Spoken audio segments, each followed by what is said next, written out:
देवियां एक सरोवर के किनारे इकट्ठा, ब्रह्माणी, लक्ष्मी जी और भवानी। अब ये तीनों देवियां एक जगह आपस में वार्ता करने लगी। ब्रह्माणी कहती हैं कि सबसे बड़ी सती नारी हम हैं देवलोक में। तो लक्ष्मी जी बोली कि सबसे बड़ी सती हम हैं। तो भवानी कहते हैं कि तुम कोई नहीं सती हो, हमने अपने पिता दक्ष महाराज जी की यज्ञ में कनखल में हरिद्वार में अपने प्राणों को तजा था, हमारा दूसरा शरीर है, हम सती हैं। तो आपन आपन ढपली, आपन आपन राग। दो तीन जनी जहाँ कहूँ बैठी हूँ तो देखो बड़ी खैंचा तानी हूँ तो अपनी अपनी बातें कर रही थी। अच्छा, तब तक वहां नारद जी पहुंच गए। तब नारद जी जब गए तो देखा ये तीनों माताओं में बड़ा दुर्व्यवहार है, अनबन है। तो वहां नारद जी गए और ब्रह्माणी जी को प्रणाम किया। ब्रह्माणी कहने लगी, नारद जी जरा इधर आओ। बोले क्या? कहा हम लोगों में विवाद हो रहा है और तुम तीनों लोगों में घूमने वाले हो, फैसला तुम कर दो और ये बताओ कि हम तीनों लोगों में बड़ी सती कौन? तब नारद कहने लगे कि देखो माता जी, कहा तो कहे सच्ची सच्ची और कहा तो मुँह देखी कही डरे। फैसला करने वाले भी कभी कभी वो फैसला गलत कर देते हैं। तो कहा नहीं, सच्ची सच्ची बताओ। नारद जी बोले कि फिर माता थोड़ा आगे बढ़ी आओ, सबके सामने कहना ठीक नहीं है, बुरा मान जाओगी, विवाद होगा। ब्रह्माणी आगे बढ़ी। नारद जी कान में बोले कि माता तुम तीनों लोग सोचते हो कि हम बड़ी सती, हम बड़ी सती, और तुम तीनों लोगों में कोई सती नहीं, तुम तीनों बेकार हैं। अब तो वैसे लगा जैसे किसी बिच्छू ने डंक मारा हो। ब्रह्माणी कहने लगी फिर सती नारी कौन है? कहा मृत्युलोक में हम जहाँ तक घूमे हैं, एक अत्रि नाम के महात्मा हैं, उनकी जो धर्म पत्नी अनुसुईया हैं वो बड़ी पतिव्रता सती नारी, उनके आगे तुम तीनों बेकार। अब नारद बाबा तो झगड़ा की आग लगा करके चले आए। अब उधर नारद बाबा इधर चले आए। ब्रह्माणी ने ब्रह्मा जी से कहा कि कोई अनुसुईया नाम की देवी परीक्षा लेने जाओ। तो ब्रह्मा जी ने तैयारी कर दी। भगवान विष्णु जी से लक्ष्मी जी ने कहा, लक्ष्मी जी ने तैयारी कर दी। अब भोलेनाथ शिव जी से जब भवानी ने कहा तो भगवान शिव जी ने तैयारी कर दी। पहले मना किया, शिव जी ने मना किया, विस्मयम न कर्तव्यो बहुरत्ना वसुंधरा, पृथ्वी पर आश्चर्य मत करो, ये पृथ्वी बहुरत्न गर्भा, इस पृथ्वी पर कोई चीज का अचंभा मत करिए, सब कुछ संभव और इस पृथ्वी पर सब कुछ है।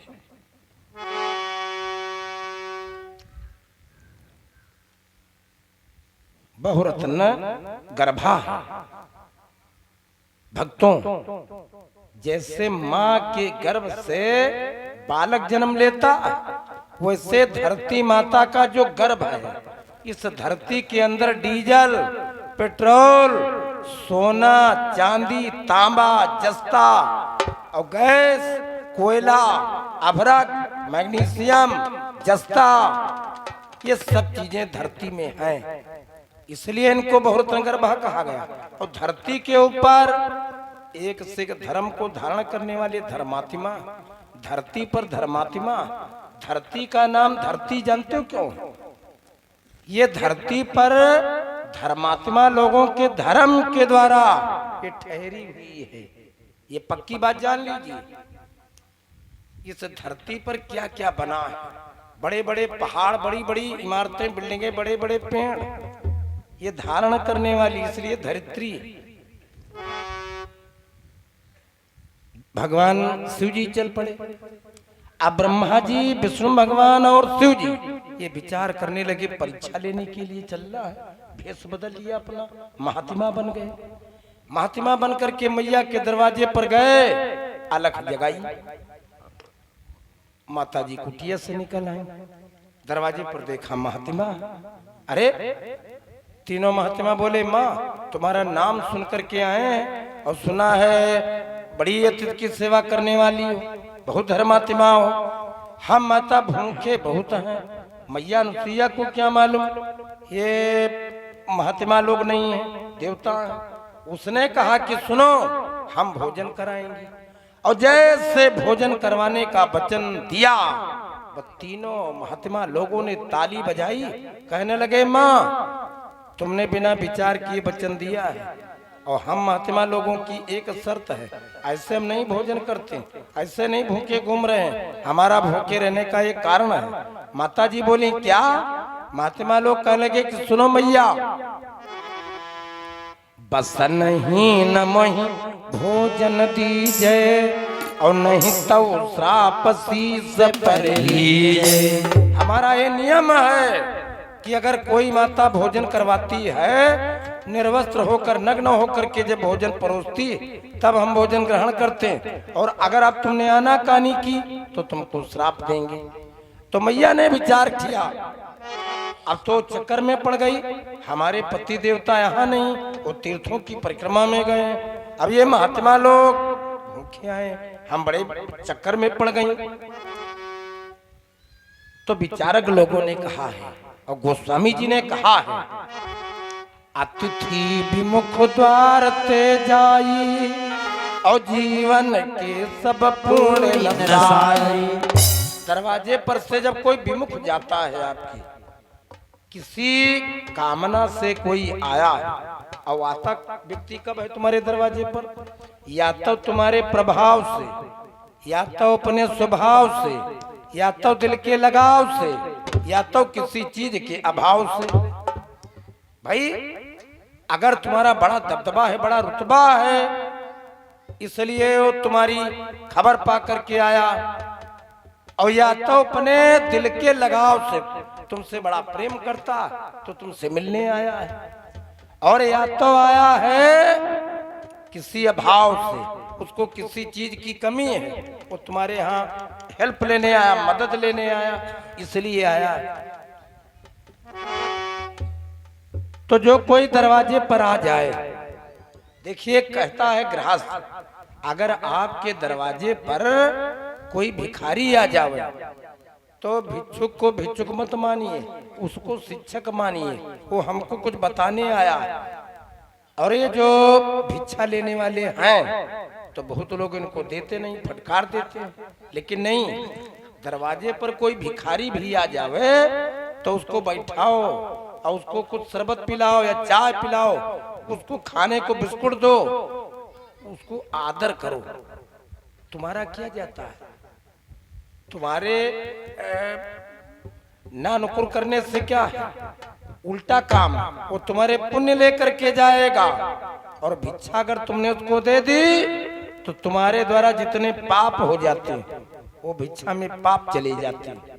इसलिए कहा गया है, अतिथि विमुख द्वार ते जाई, अतिथि विमुख द्वार ते जाई, अतिथि विमुख द्वार ते जाई, अतिथि विमुख द्वार ते जाई, अतिथि विमुख द्वार ते जाई, जीवन के सब पूर्ण नसाई, जीवन के सब पूर्ण नसाई।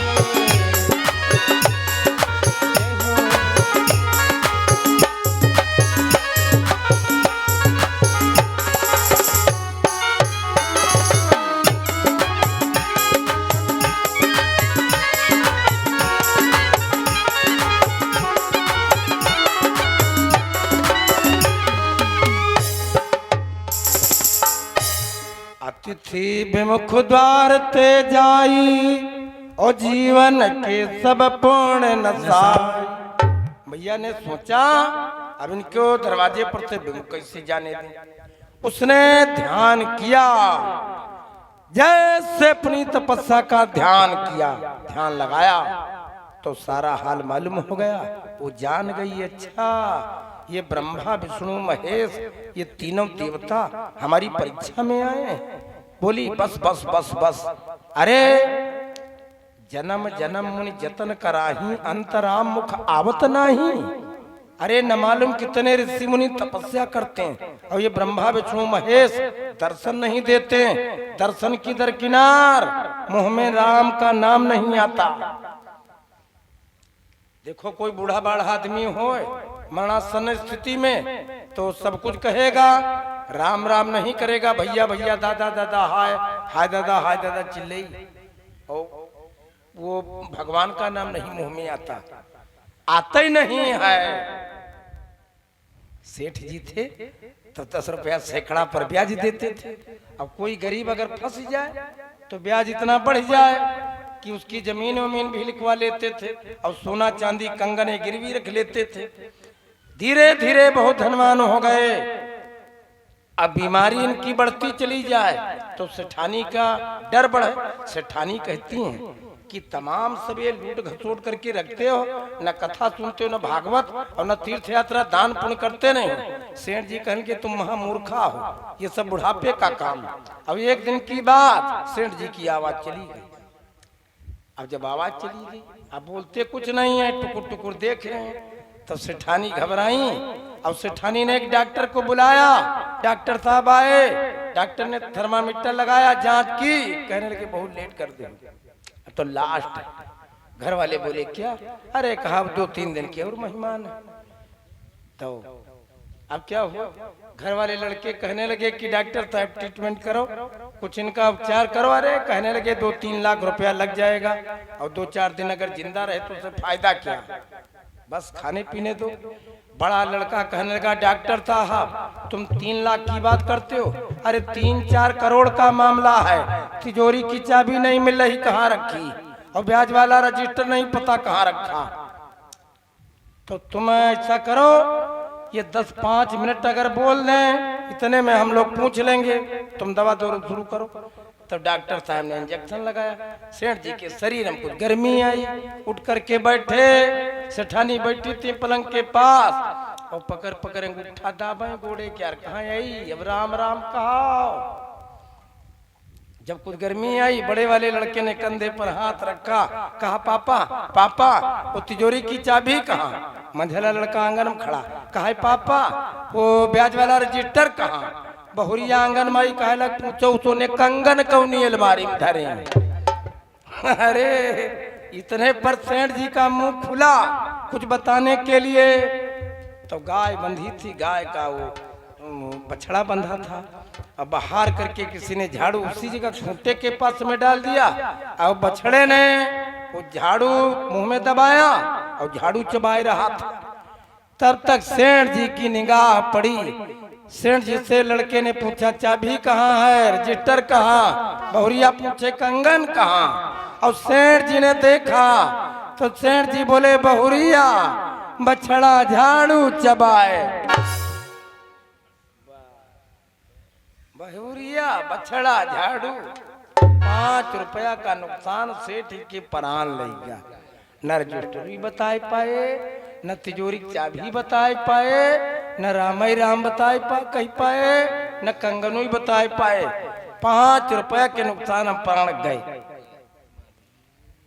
तो सही कहा है, जन्म जन्म मुनि जतन कराई, अंतराम मुख आवा।